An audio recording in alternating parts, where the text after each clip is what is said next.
मंगल, बुध और शुक्र के कंजक्शन को हम लगातार विचार कर रहे हैं और इस वीडियो में अब आपके 4th हाउस के लिए चर्चा करने वाले हैं।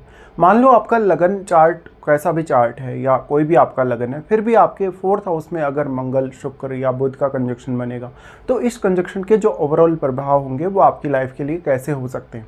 देखिए 3 ग्रहों का कंजक्शन है तो बहुत ही ज़्यादा इंटरेस्टिंग हो जाता है। यहाँ पर बेसिकली मंगल साथ आ रहे हैं आपके बुध और शुक्र के, तो आपको बुध से रिलेटेड क्वालिटीज़ या शुक्र से रिलेटेड चीज़ों को हासिल करना काफ़ी ज़्यादा आसान होने वाला है। अब मंगल के प्लेसमेंट पर ही यहाँ पर ज़्यादातर जो रिजल्ट है वो डिपेंड करेंगे आपके चार्ट में, क्योंकि मंगल बहुत ज़्यादा फायरी या एग्रेसिव भी है। तो दूसरे प्लैनेट्स को किसी पर भी वो यदि दृष्टि डालेगा, किसी के साथ भी यदि वो कंजक्शन में है, तो उनको वो काफ़ी तेज़ी से प्रभावित करेगा। इस केस में आप में जो टैलेंट है, जो आपकी क्रिएटिव स्किल्स हैं, वो बहुत ज़्यादा होने के चांसेज हैं। लेकिन मंगल बेसिकली हमारे चार्ट में अचीवमेंट्स को दर्शाता है। मंगल यहाँ है तो आपके लिए धन, लग्जरी, जीवन में ऐशो आराम पाना, जीवन में भौतिक सुविधाएं पाना, ये काफ़ी आसान हो सकता है। लेकिन डिपेंड यही करेगा कि मंगल स्वयं यहाँ कैसे स्थिति में, क्योंकि जनरली यहाँ पर मंगल को हम मांगलिक तरीके से विचार करते हैं कुंडली में। तो अगर मंगल बहुत ज़्यादा ही स्ट्रॉन्ग है तो भी उतने बेहतर रिजल्ट कभी कभी होते नहीं हैं। फिर पारिवारिक सुख में थोड़ी कमी आ जाती है या परिवार में कुछ कॉन्फ्लिक्ट्स भी देखने को मिल जाते हैं कभी कभी। अब जो मंगल है आपके चार्ट में कौन कौन से भावों का वो स्वामी है, उन भावों की मदद आपको काफ़ी ज़्यादा मिल सकती है, उन भावों से जुड़े हुए रिश्तों या उन भावों से जुड़े हुए आपके जो भी कार्य होंगे उन मामले में। तो इस प्रकार से आपको विचार करना रहेगा। अब डिपेंड यही करेगा कि यहाँ पर 4th लॉर्ड कौन है, क्या इनमें से ही कोई 4th लॉर्ड है आपका, जैसे कि शुक्र है या आपका 4th लॉर्ड मान लो बुध है या मंगल स्वयं है। अगर मंगल फायरी साइन में स्थित होंगे या अपने स्वयं के घरों में स्थित होंगे, जैसे मेष राशि में होंगे, वृश्चिक में होंगे, या फिर अगर फायरी साइन की बात करें तो जैसे लियो या धनु में होंगे, तो मंगल का प्रभाव वैसे भी काफ़ी ज़्यादा बढ़ जाएगा। और क्योंकि यहाँ मंगल काफ़ी ज़्यादा एनर्जेटिक हैं दोनों अन्य ग्रहों की तुलना में, या काफ़ी ज़्यादा फायरी हैं, तो वो बुध को भी प्रभावित करने में बहुत ही ज़्यादा सक्षम है और शुक्र को भी। बट जब दोनों ही प्लैनेट इस प्रकार से मंगल के साथ आ जाते हैं तो कहीं ना कहीं आप इन प्लैनेट्स के मामले में जो भी आपकी अचीवमेंट्स रहेंगी कहीं ना कहीं वो काफ़ी ज़्यादा हाई लेवल पे हो सकती हैं। अब डिपेंड ये करेगा कि बुध और शुक्र आपके चार्ट में कौन कौन से भावों को रिप्रेजेंट कर रहे हैं, क्योंकि उन भावों के मामले में आप अपने जीवन में बहुत ही ज़्यादा रिस्क ले सकते हैं। और मंगल अगर अपने किसी भी भाव पे दृष्टि डाल रहे हैं इस प्रकार से, या वो इवन शुक्र से रिलेटेड भावों पर दृष्टि डाल रहे हैं या बुध से रिलेटेड भावों पर दृष्टि डाल रहे हैं, तो वो वहाँ पर आपको और ज़्यादा एनर्जी प्रोवाइड करते हैं, कहीं ना कहीं साहस प्रोवाइड करते हैं या कुछ ऐसी क्षमताएँ प्रोवाइड करते हैं जिससे उस पर्टिकुलर हाउस का रिजल्ट आप काफ़ी आसानी से हासिल कर पाएँ। यहाँ पे अब 4th हाउस आपकी मदर का घर भी है, तो आपको बेसिकली 4th लॉर्ड को इसके लिए देखना होगा। अगर 4th लॉर्ड अच्छा प्लेस्ड है चार्ट में या फिर चंद्रमा भी काफ़ी अच्छा प्लेस्ड है तो फिर रिजल्ट काफ़ी बेहतर हो सकते हैं। बस इस प्रकार के कंजक्शन की वजह से कभी कभी जीवन साथी के साथ भी कॉन्फ्लिक्ट होने के चांसेस होते हैं और फैमिली के साथ भी, लेकिन मदर के स्वास्थ्य पर भी इसका इम्पैक्ट बहुत ज़्यादा गहरा पड़ता है। तो सब कुछ यहाँ पर ज़्यादातर जो पॉसिबिलिटीज़ होंगी अब मंगल के हिसाब से आपको विचार करना चाहिए। अगर मान लो यहाँ पर मंगल वक्री हो जाते हैं उस केस में मंगल का जो प्रभाव है और भी ज़्यादा बढ़ सकता है। अब डिपेंड यही करेगा कि 4th हाउस का जो साइन है, जो राशि, वो किस प्रकार की राशि है, वहाँ पर फिर बुध किस तरीके से परफॉर्म करेगा, फिर शुक्र किस तरीके से बेसिकली परफॉर्म करेगा। और वैसे भी देखिए जो शुक्र है वो फायरी साइन में उतना अच्छा परफॉर्म नहीं कर पाता है। शुक्र को अगर हम देखें तो वो मेष राशि में अगर है, अगर वो मान लो अगर वृश्चिक में है, अगर हो सकता है वो लियो में भी है, हो सकता है वो धनु में है, तो हो सकता है उतने बेहतर परिणाम ना हो। हालांकि जो शुक्र है अगर अपने साइन में वो बैठा है तो वो बहुत ज़्यादा अच्छे परिणाम दिखा सकता है। और फिर मंगल भी उसी तरीके से वर्क करेंगे जैसे मंगल का नेचुरल पावर है या जो मंगल की नेचुरल क्वालिटीज़ हैं। तो अब यहाँ पर फिर डिपेंड यही करेगा कि दूसरे कन कन ग्रहों का यहाँ प्रभाव है। और फिर बुध आपके चार्ट में अगर बुध स्वयं के घर में स्थित होंगे तो बुध का प्रभाव भी सबसे ज़्यादा रहेगा। लेकिन बुध यहाँ आ रहे हैं तो आप अपनी जो एनालिटिकल एबिलिटी है उसको काफ़ी अच्छे से यूज़ कर सकते हैं। आप घर परिवार से रिलेटेड, कैरियर से रिलेटेड फैसले काफ़ी ईजीली ले सकते हैं। इस प्रकार के जातक को शुरुआत से ही काफ़ी ज़्यादा रेपुटेशन मिली है अपनी फैमिली में, या उसको सुख सुविधाएँ काफ़ी ज़्यादा मिली रहती हैं, लेकिन बाद में भी जातक अपने बल पर भी बहुत कुछ करने में जीवन में वो सक्षम हो जाता है इस प्रकार के कंजक्शन की वजह से। ऐसे जातक शुरुआत से ही काफ़ी ज़्यादा होनहार हो सकते हैं, काफ़ी ज़्यादा इंटेलिजेंट हो सकते हैं, उनमें जो बौद्धिक क्षमता है वो काफ़ी ज़्यादा हो सकती है। अब यहाँ डिपेंड यही करेगा कि क्या बुध यहाँ पे ज़्यादा पावरफुल है, क्या मंगल यहाँ पे ज़्यादा पावरफुल है। देखिए वैसे तो मंगल और बुध आपस में नेचुरली तो शत्रु ही हैं, लेकिन जब हम एक दूसरे की क्वालिटीज़ को देखते हैं तो अगर मंगल और बुध एक साथ आ जाते हैं, अगर वहाँ पर इनकी प्लेसमेंट उतनी ख़राब नहीं है, तो निश्चित तौर पे दोनों के रिजल्ट के लिए आप दोनों की क्वालिटीज़ को एक दूसरे के साथ मिक्स करके यूज़ कर सकते हैं, क्योंकि बुध यहाँ पर आपको काफ़ी अच्छे से सोचने विचार करने के लिए प्रेरित करेंगे। दूसरी तरफ मंगल का जो प्रभाव है बुध पर, उस वजह से कोई भी डिसीजन आपके लिए त्वरित रूप से लेना आसान रहता है। किसी भी प्रकार से आपको सोचना विचार करना, डीपली एनालाइज करना स्थिति को, ये सब आसान रहता है। यहाँ पे फिर शुक्र डिपेंड करेगा कि अब शुक्र क्या वक्री हो गए।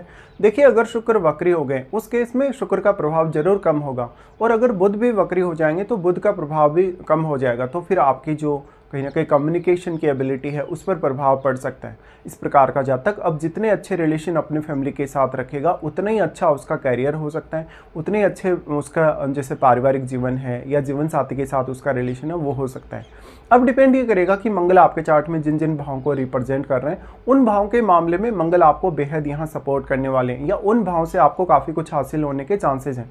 अगर हम दृष्टि संबंध के हिसाब से इस कंजक्शन को विचार करेंगे तो मंगल का सबसे पहले प्रभाव आ जाता है आपके सप्तम घर पे। देखिए, मंगल का प्रभाव सप्तम घर पे है तो जीवन साथी से बहुत ज़्यादा अपेक्षाएं बढ़ जाती हैं।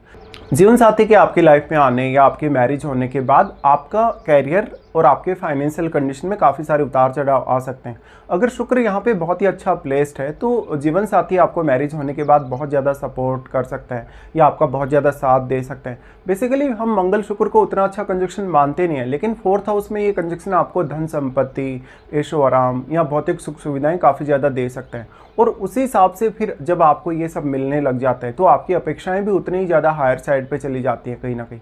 तो मंगल का जो सप्तम भाव पे प्रभाव है थोड़ी सी कामुकता में वृद्धि कर सकता है मंगल, और फिर सप्तम भाव में बैठे हुए ग्रह को भी क्योंकि वो काफ़ी ज़्यादा एक्टिवेट कर देगा। तो या तो कोई ऐसा फायरी ग्रह अगर आपके सप्तम घर में है, या तो कोई राहु केतु जैसा ग्रह अगर सप्तम घर में है तो काफ़ी ज़्यादा प्रॉब्लम फिर बढ़ जाती है। तो मैरिज होने के बाद कभी कभी डोमेस्टिक लाइफ काफ़ी डिस्टर्ब हो जाती है, आप अपने जीवन साथी के साथ रह नहीं पाते, उनके साथ बहुत ज़्यादा कॉन्फ्लिक्ट्स डेवलप हो जाते हैं। कभी कभी जो मदर का इंटरफेयर है वो भी आपकी मैरिड लाइफ में होता है, और फिर आपको घरेलू सुख सुविधाएं तो मिलती हैं लेकिन आप उनको इतने अच्छे से एंजॉय नहीं कर पाते या अपने परिवार का साथ नहीं निभा पाते आप। मंगल का यहाँ जो सप्तम भाव पे प्रभाव पड़ रहा है तो मैरिज के बाद में आपकी मान सम्मान, रेपुटेशन पे बहुत गहरा असर पड़ सकता है। कहीं ना कहीं जो आपका जीवन साथी आएगा वो काफ़ी आक्रामक और उग्र हो सकता है, वो कहीं ना कहीं आपको बिजनेस करने या किसी भी प्रकार की लाइफ में रिस्क लेने के लिए काफ़ी प्रेरित कर सकता है। बट मंगल के प्रभाव की वजह से यहाँ पर काफ़ी ज़्यादा कॉन्फ्लिक्ट्स होने के चांसेस होंगे। तो कल को अगर आप अपने जीवन साथी को अपने बिजनेस वगैरह में इन्वॉल्व कर रहे हैं या उनके साथ कोई भी पार्टनरशिप कर रहे हैं तो आपको बहुत ज़्यादा अवेयर होने की आवश्यकता है।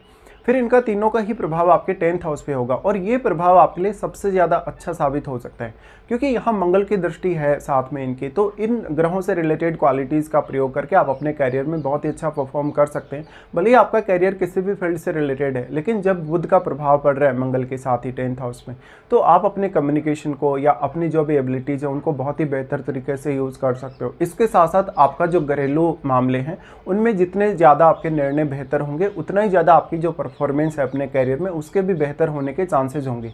मंगल की दृष्टि की वजह से बेसिकली आपकी जो अचीवमेंट्स पाने की क्षमता है वो बढ़ जाती है। आपका कम्युनिकेशन तो अच्छा हो ही जाता है, लेकिन आपका सोचने विचार करने का नज़रिया वो काफ़ी ज़्यादा फास्ट हो जाता है। तो कैरियर में कौन सा डिसीजन आपको कब लेना है या कैरियर में आपको किस तरीके से बेसिकली रिएक्ट करना है वो सब आप बहुत अच्छे से कर लेते हैं। यहाँ पे अब 10th हाउस में बैठा हुआ प्लैनेट इन तीनों से प्रभावित होगा, और 10th हाउस में बैठा हुआ ग्रह यहाँ मंगल की वजह से काफ़ी ज़्यादा एक्टिवेट हो जाएगा मंगल की एनर्जी की वजह से। तो उस ग्रह का प्रभाव आपके कैरियर में बहुत ही ज़्यादा इंपॉर्टेंट हो सकता है। फिर मंगल का प्रभाव आ जाता है आपके यहाँ 11वें घर पे। देखिए, 11वें घर पे मंगल का प्रभाव है और साथ में 10th हाउस पर भी है। दोनों ग्रहों पे ये जो मंगल का प्रभाव है वो आपको जीवन में काफ़ी कुछ अचीव करवा सकता है। साथ ही साथ मंगल का जो 11वें घर पे दृष्टि है वो ज़्यादा से ज़्यादा धन संपत्ति पाने और अपनी अपेक्षाओं को पूरा करने के लिए आपका काफ़ी ज़्यादा साथ देता है। साथ ही साथ आपकी अपेक्षाएं जैसे जैसे आपको सफलता मिलती जाती है वैसे वैसे काफ़ी ज़्यादा तेज़ी से बढ़ती जाती हैं। तो यहाँ पर एक लिमिट के बाद आपको अपनी अपेक्षाओं पर कंट्रोल करना बहुत ज़्यादा ज़रूरी हो जाएगा।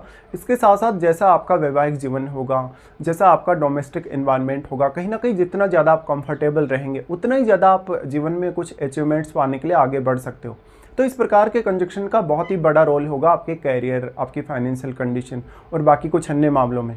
अब अगर मान लो आपका सप्तमेश ही यहाँ पे मंगल हो तो उस केस में जीवन साथी का बेहद आपको सपोर्ट मिलता है, लेकिन फिर कॉन्फ्लिक्ट वगैरह होने, लड़ाई झगड़े होने, विवाद होने की संभावना भी उतनी ही ज़्यादा प्रबल होती है। तो एक ऐसा कंजक्शन है जो आपको काफ़ी कुछ प्रोवाइड करता है 4th हाउस में होते हुए, बट जो यहाँ पर इसके जो कहीं ना कहीं नेगेटिव पॉइंट्स हैं वो भी उतने ही ज़्यादा साबित हो सकते हैं आपके लिए। अब जो मंगल शुक्र है उसका कंजक्शन बेसिकली उतना अच्छा नहीं माना जाता, लेकिन देखिए मंगल अचीवमेंट्स को भी रिप्रेजेंट करता है। तो मंगल के साथ जब बेसिकली शुक्र आते हैं तो आपके लिए कहीं ना कहीं शुक्र से रिलेटेड फील्ड में आप अगर काम करते हैं, शुक्र से रिलेटेड फील्ड में कोई भी आप परफॉर्मेंस देते हैं इंडिविजुअली, या किसी भी तरीके से आप जुड़े हैं शुक्र से रिलेटेड फील्ड से, तो वहाँ पर आपका प्रदर्शन बहुत अच्छा होता है, वहाँ पर आपकी अपेक्षाओं के हिसाब से आप आगे बढ़ सकते हैं। लेकिन वैसे देखा जाए तो कामुकता बढ़ाता है ये कंजक्शन काफ़ी ज़्यादा, लेकिन फोर्थ हाउस में अगर दोनों ही ये अच्छी तरीके से प्लेस्ड हैं तो इसके काफ़ी सारे आपको फिर भी फायदे मिल सकते हैं। अब यहाँ बुध आपको लॉजिकल या एनालिटिकल क्षमता अच्छी प्रदान करते हैं, जिससे कौन सा डिसीजन आपका आपके लिए कितना सही है उसको आप एनालाइज करके इस कंजक्शन का बहुत बेहतर उपयोग कर सकते हैं। तो ये कंजक्शन ज़्यादातर केसेज में आपके लिए काफ़ी अच्छा साबित हो सकता है इस तरीके से।